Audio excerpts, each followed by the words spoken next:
kita harus mampu untuk mengolah itu dengan baik gitu. Kalau bahkan gini Pak, jadi kan saya termasuk yang sebelum masuk di DPR dan sebelum waktu itu saya ingat Presiden bicara tentang stunting itu tahun 2018 kalau nggak salah ya, pertama masuk di pidato beliau itu saya dan teman-teman di Fatayat itu sudah bicara, sudah bikin beberapa intervensi tentang penanganan stunting itu 2012 di Fatayat itu kita sudah punya program untuk bagaimana cara untuk menangani kasus stunting, dan kita juga punya berbasis agama gitu ya, bagaimana sebenarnya agama juga memerintahkan untuk memberikan kolostrum misalnya itu ada, itu kitabnya ada ribuan tahun yang lalu itu ada kitabnya, lalu kemudian memberikan makanan yang bergizi dan lain sebagainya.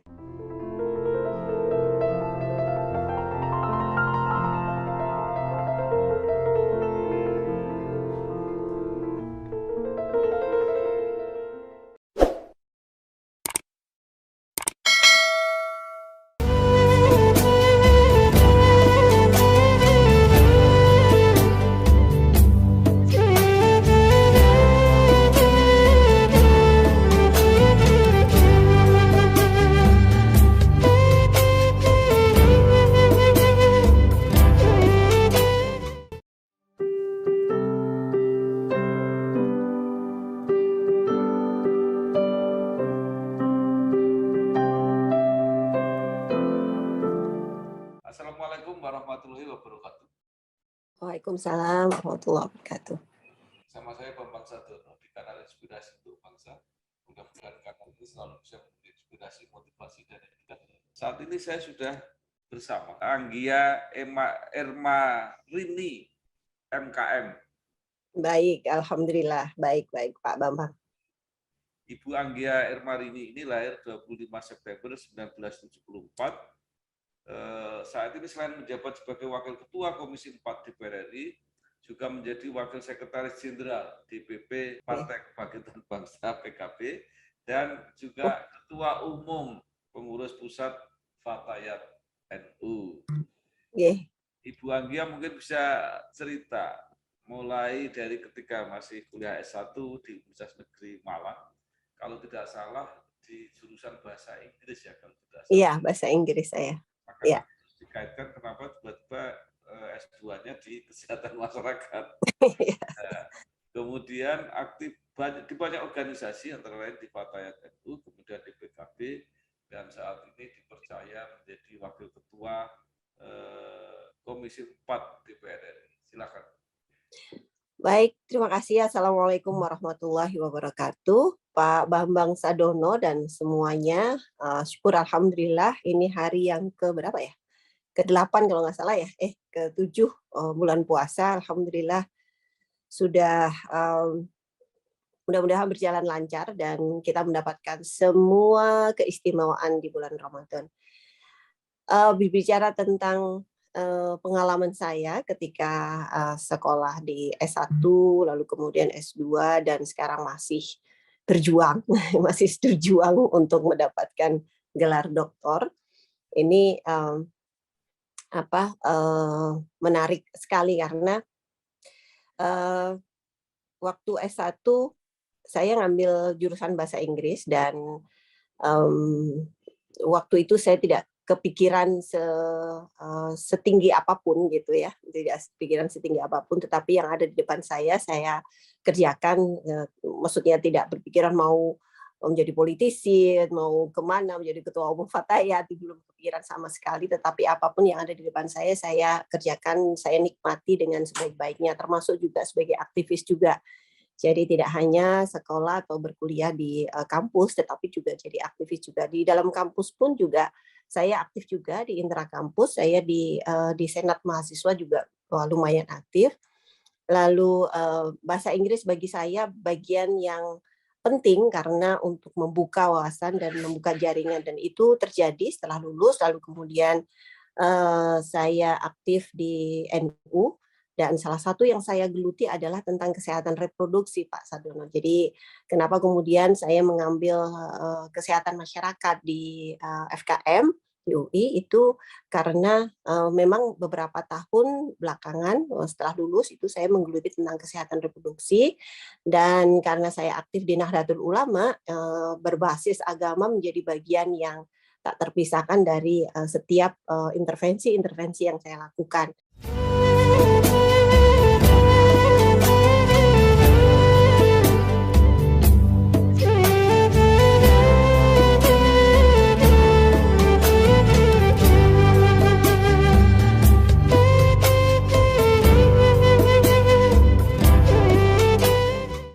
Nah, dari situ kemudian saya sebenarnya sempat mendapatkan beasiswa di George Washington sebenarnya waktu itu, tetapi karena saya memilih untuk mengurus keluarga, karena sebelum berangkat sudah hamil, kemudian melahirkan, dan memilih untuk tetap di Indonesia dan menunda edukasi atau pendidikan saya. Nah, itu dia kenapa kemudian memilih kesehatan masyarakat setelah mulai tahun berapa saya aktif di 2001 kalau tidak salah ya, 2001, bahkan saya beberapa kali menjadi dosen tamu di UI juga di FKM. Dalam sekian tahun itu hampir setiap semester ada tema-tema tentang kesehatan reproduksi, terutama yang untuk remaja begitu. Dan spesifikasi saya adalah memang waktu itu kesehatan reproduksi berbasis agama. Nah, tadi tidak jadi ke luar negeri sekolahnya, S2-nya, tetapi bahkan setelah aktif menggeluti isu kesehatan masyarakat, kesehatan reproduksi terutama, itu menjadi narasumber di berbagai negara. Bahkan setiap tahun pasti saya ke luar negeri untuk berbicara tentang kesehatan reproduksi, tentang HIV, apalagi kita punya kelompok-kelompok yang berbasis agama untuk merespon isu-isu kesehatan masyarakat. Begitu. Lalu kemudian mencoba, saya terus terang berapa kali tes S3 di UI, tapi putus asa akhirnya nggak selesai gitu. 3 kali daftar ke UI FKM untuk S3 itu nggak dapat juga. Yang terakhir dapat, tapi akhirnya putus asa maksud saya karena kesibukan dan lain sebagainya, lalu kemudian tidak berlanjut begitu.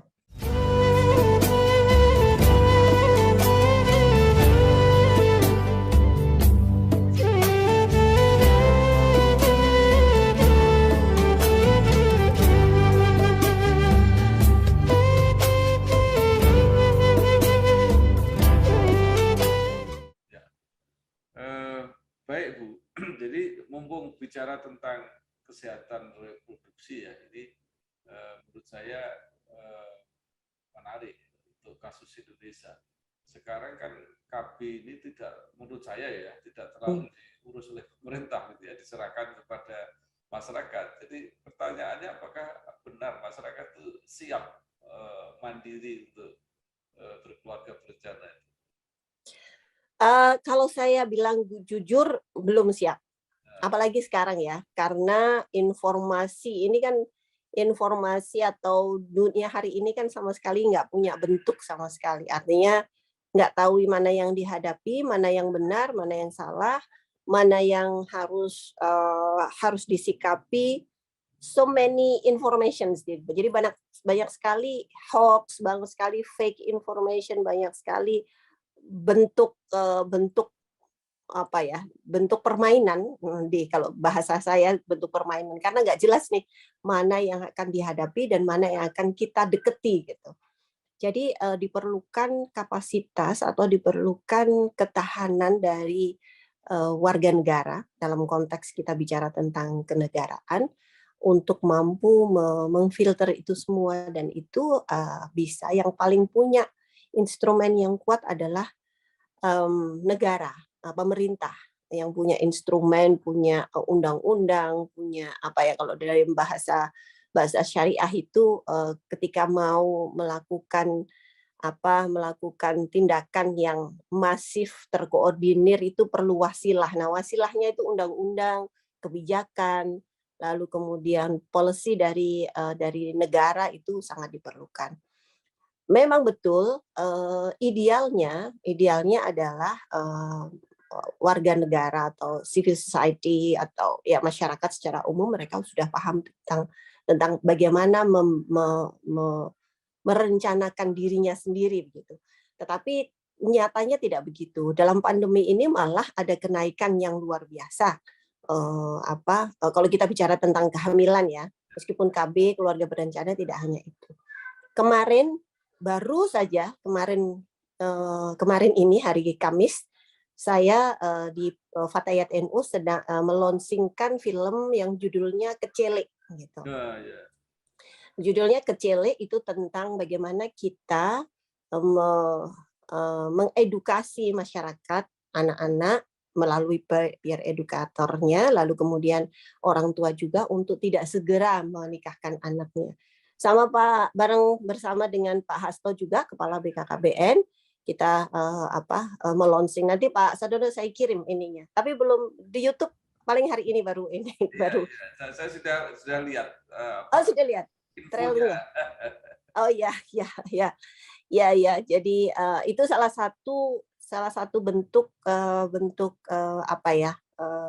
kerja kami gitu di Fatayat untuk bisa mengedukasi masyarakat. Tetapi sejauh mana sebenarnya kekuatan itu gitu ya? Kekuatan itu tidak terlalu kuat. Akan lebih efektif tentunya dengan kebijakan-kebijakan yang dimiliki oleh pemerintah gitu.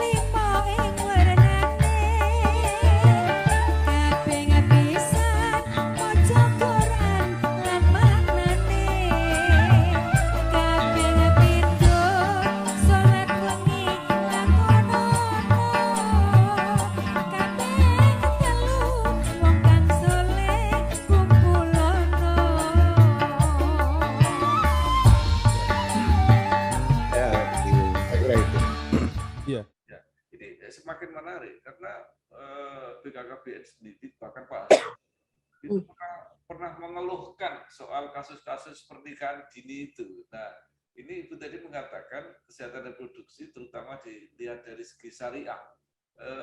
Bisa dijelaskan ini masalah pernikahan dini itu bahwa itu dianggap tidak sehat, belum siap dan sebagainya. Gini, agama itu tujuannya adalah untuk kemaslahatan dan tidak kemudian tidak hanya kemaslahatan ini kan aspeknya sangat luas. Tujuan syariah juga adalah salah satunya adalah menjaga jiwa ya, menjaga generasi, menjaga manusia. Nah, dengan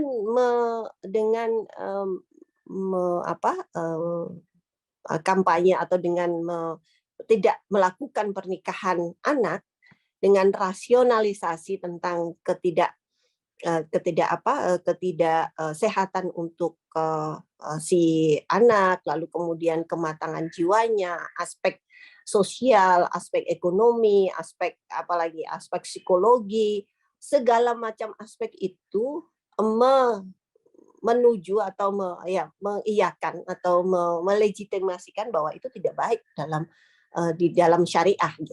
Jadi tidak kemudian kalau di dalam Islam secara syar'i kalau balik sudah boleh menikah. Tetapi tidak hanya itu. Islam tidak hanya mengatakan halal haram saja. Itu yang harus dipahami. Islam tidak mengajari tentang halal haram. Islam mengajari misalnya tentang berumah tangga ya bagaimana rumah tangga yang beradab ya, berkeadaban, rumah tangga yang sakinah, mawadah, warohmah, yang maslahah gitu. Bahkan kalau kita ininya maslahah itu artinya ya tidak sejahtera bagi dirinya, lalu kemudian juga bisa memberikan kemanfaatan yang baik kepada orang lain gitu. Jadi itu yang kita lakukan, yang sering kita lakukan dalam sosialisasi. Di Fatayat kita punya modul manual yang baru saja kita ini juga garap, yang up to date ya, karena sudah lama, sudah lama sekali sebenarnya kami bergelut tentang itu, tetapi yang terbaru kita punya tentang bagaimana Islam melihat tentang pernikahan dini, kesehatan reproduksi, lalu keluarga berencana begitu. Jadi itu yang salah satu yang kita lakukan. Itu adalah salah satu pertanyaan Pak Bambang yang sudah saya terima ya. Apa aja sih yang dilakukan oleh kelompok-kelompok Islam ini atau kelompok perempuan-perempuan Islam ini tentang beberapa masalah yang ada di luar sana. Begitu.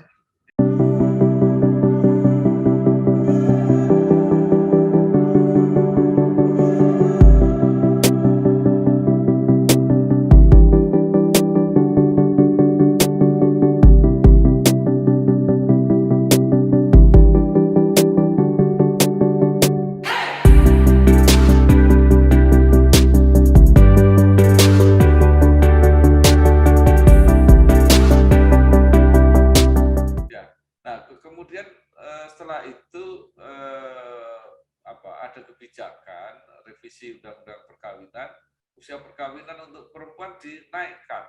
Ya. Sama-sama jadi 18 kalau nggak salah. Nah, apakah itu malah justru adil itu? Kalau perempuannya dinaikkan, oke, tapi apakah laki-lakinya tidak perlu dinaikkan? Karena kedewasaan itu kan harus lebih kuat di laki-lakinya. Itu gini, itu perjalanan yang sangat panjang, Pak. Saya termasuk kami Fatayat beberapa tahun yang lalu, yang waktu kita tahun 2017 kalau nggak salah, 2017 yang kita GR ya, kita GR tentang karena tidak setuju, DPR tidak setuju, pemerintah tidak setuju untuk menaikkan usia. Kalau usulan Fatayat mah 21 tahun malahan, Pak. Kita usul. Iya, 20 untuk perempuan, 21 untuk laki-laki. Jadi itu usulan kita. Karena kalau kita lihat bahwa kalau dalam kemarin juga Pak Hasto juga salah satu yang kita hasil diskusi kita juga 20 tahun itu udah pertumbuhan perempuan sudah selesai gitu. Jadi sudah matang untuk bisa hamil dan melahirkan dan menyusui. Dan kita termasuk yang datang ke MK waktu itu, dan saya termasuk juga yang datang ke Kementerian Agama secara langsung untuk mengadvokasi untuk dinaikkan. Nah, kalau bisa 18 itu sudah perjuangan yang sangat panjang. Awalnya kan susah sekali nih. Awalnya susah sekali untuk bisa menaikkan usia pernikahan itu. Itu udah hasil yang maksimal yang saat ini bisa kita lakukan. Meskipun ya tadi yang saya katakan bahwa kami pun sebenarnya usulnya ya jangan 18 itu ya masih sangat mudah sekali sebenarnya. Begitu. Kaping papat wonten ngira ingkang luwih, kaping 5 zikir wengi ingkang suwe, salah sawijine sapa bisa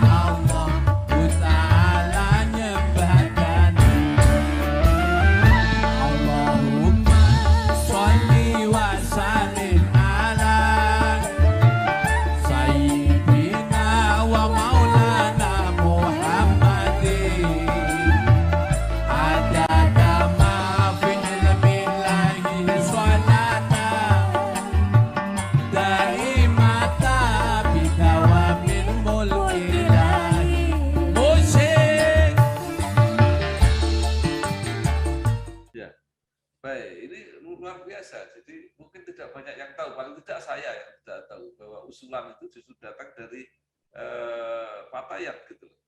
Jadi kami dan beberapa kelompok perempuan yang lain juga. Ya, artinya cukup modern kan usulan ini gitu ya. Iya. Apakah itu juga mewakili seluruh komunitas Nahdlatul Ulama yang lain? Belum tentu. Belum tentu. Jadi sampai sebenarnya kami ini awalnya ya, kami sudah yang GR itu Fatayat yang ikut hadir waktu itu tahun 2017 kalau tidak salah, atau 2018 ya, karena 2017 awal itu saya datang, saya yang ketemu dengan Menteri Agama, lalu juga ketemu dengan Menteri Menek PP dan PA.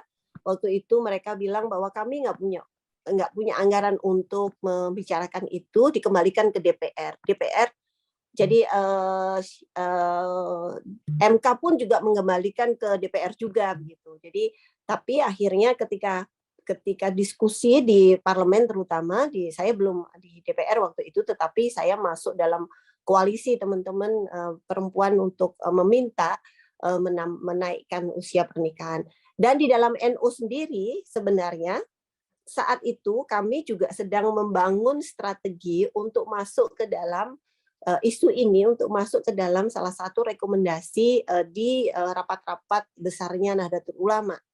Jadi kami sudah bikin beberapa strategi, karena kan yang kami kan bukan namanya advokasi ya, usulan kepada para kiai ini kan tidak serta-merta dengan cara yang bahwa ini loh yang benar, tidak seperti itu. Tapi itu yang cara saya memang mungkin di beberapa teman-teman perempuan yang lain tidak melakukan seperti itu, tapi saya akan mendatangi beberapa, ini ya contoh langkah-langkah yang dilakukan, mendatangi beberapa kiai-kiai untuk menanyakan beberapa masalah terkait dengan usia pernikahan, dan itu sudah ada dalam beberapa strategi Fatayat NU untuk memasukkan ini tidak hanya di ranah kenegaraan, tetapi juga di dalam tubuh Nahdlatul Ulama sendiri. Karena kita tahu di kiai-kiai atau di pelosok-pelosok gitu ya, di remote area itu banyak sekali kiai-kiai masih orang tokoh-tokoh agama yang masih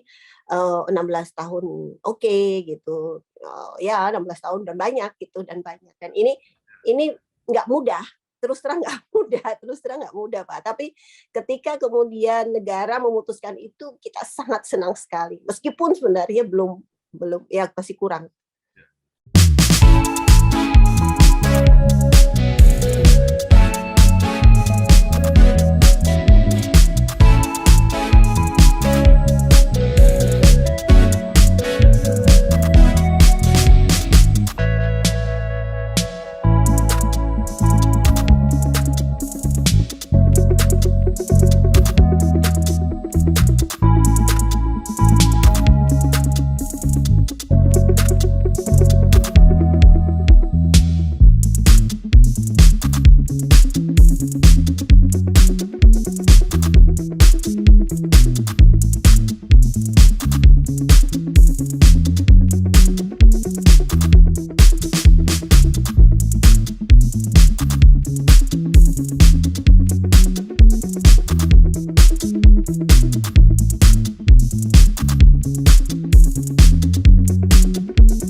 Secara resmi atau tegas gitu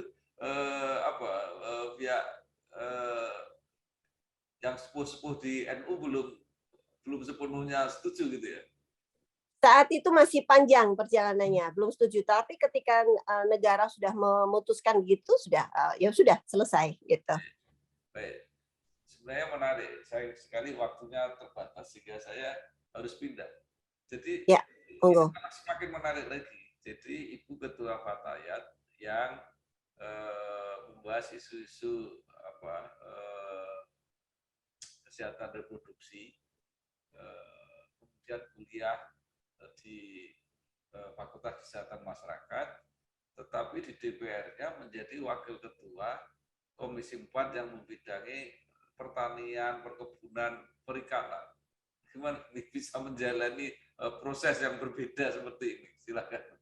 Jadi sebenarnya di awal saya memang memilih di Komisi 9. Di Komisi 9 itu yang kesehatan, terus kemudian kependudukan gitu, ketenaga kerjaan yang dekat dengan dunia saya sebenarnya. Tetapi pimpinan di fraksi saya minta saya untuk pindah ke Komisi 4 untuk jadi memimpin di sana, untuk jadi pimpinan. Ini tantangan juga bagi saya.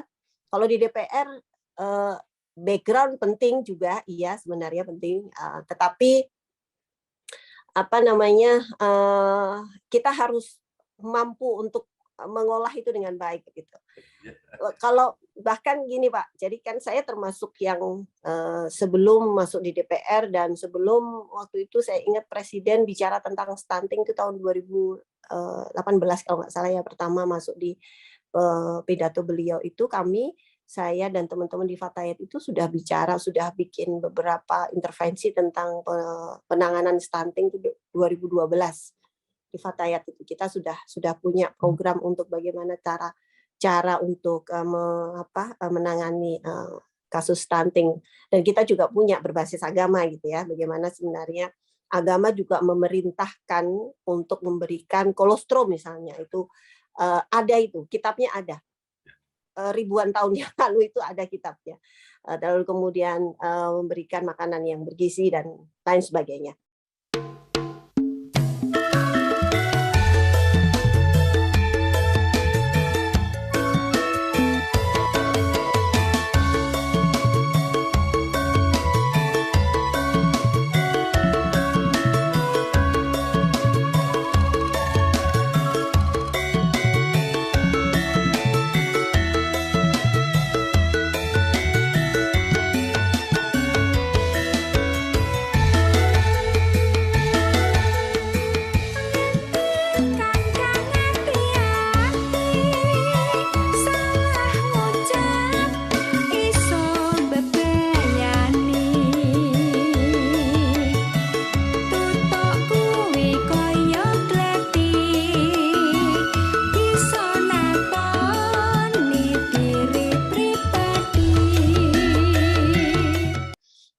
Tetapi memang di Komisi 4 saya juga selalu mengingatkan para mitra untuk bisa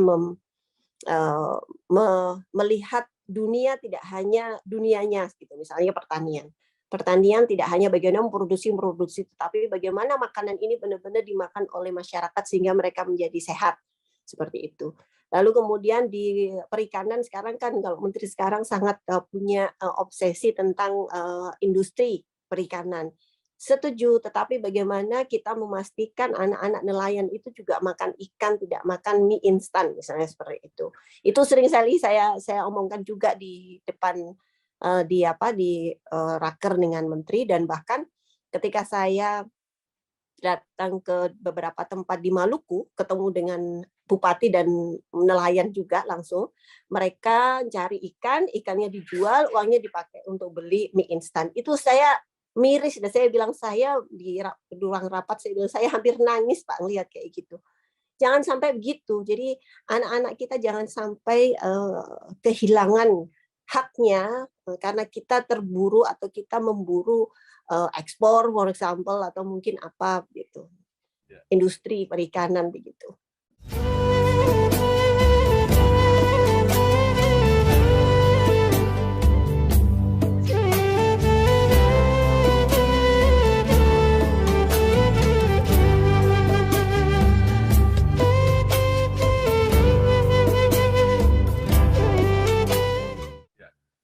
nah sekarang salah satu fenomena yang dihadapi oleh masyarakat ya, karena ekspor pertanian terutama sawit itu sukses ya, orang terutama pengusahanya lah suka ekspor, sehingga yang bagian untuk dalam negeri untuk minyak goreng menjadi nggak ada. Nah sekarang bagaimana Komisi 4 menjelaskan soal ini? Gini, kalau Pak Bambang lihat terakhir rapat kami di Komisi 4, saya sampai juga kita ini nggak berdaya oleh apa, atau kita ini nggak berdaya oleh siapa, karena kayaknya nggak masuk akal kita penghasil minyak sawit terbesar di dunia, tetapi kita kekurangan kayak ayam mati di ladang di lumbung padi. Seperti itu saya sampai ngomong begitu. Tetapi memang ini sangat rumit. Menurut saya tidak rumit sih ya.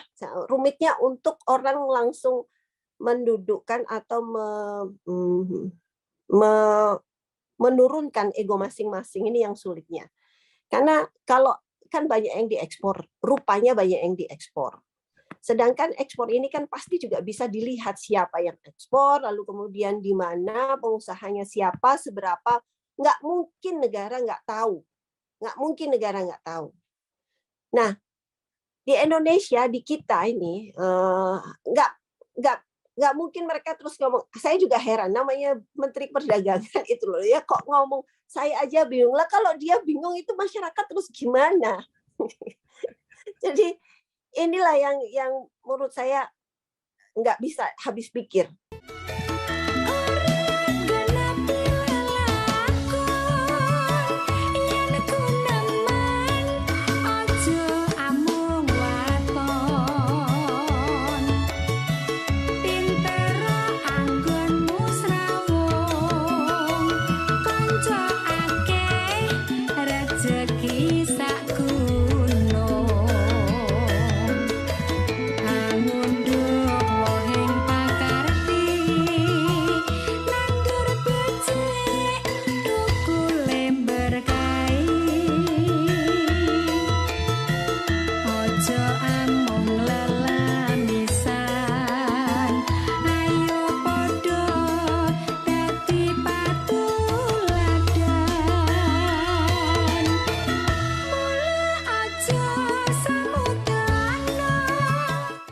Kemarin saya datang ke Palembang minggu lalu, memang saya sidak melihat keberadaan, karena minyak goreng curah sekarang, minyak goreng curah pun juga sekarang kan antri, mau beli antri. Yang premium, yang berkemasan itu harganya udah selangit. Lalu kemudian yang dibawa, yang curah, antrinya nggak karu-karuan. Udah beberapa kali saya mendapatkan laporan kosong. Waktu saya ke Palembang juga kosong. Tidak ada antrian sih, memang tidak ada antrian, tapi kosong. Belum lagi fenomena yang memang sudah ada, sudah banyak yang terungkap. Saya datang sendiri di sana juga menemukan minyak goreng yang tidak sejernih yang di minyak goreng premium, tetapi dikemas. Nah, ini kan akal-akalan nih. Itu harganya sebenarnya harga minyak goreng subsidi, tetapi kemudian dikemas dan dijadikan harganya pasti harga premium, tidak harga subsidi kan, harga minyak goreng curah. Ini rumitnya sebenarnya kalau dirunut dan kemudian terbuka siapa yang melakukan apa tentang pelanggaran-pelanggaran ini, saya yakin sebenarnya kita bisa kok mampu mengurai itu. Tetapi ya makanya saya tanya juga waktu rapat dengan Kementerian Pertanian dan Kementerian Pertanian dengan ID Food waktu itu dengan Bulog. Kita ini sebenarnya kalian ini tak berdaya oleh siapa? Nggak ada jawaban juga. Nggak ada jawaban. Nah, kami ini anggota DPR juga banyak ditanya, tetapi orang-orang gimana ya, orang kita sudah ngeden juga, maksudnya minta untuk bahasanya ngeden, untuk yang sensitif terhadap masyarakat, terhadap kebutuhan masyarakat.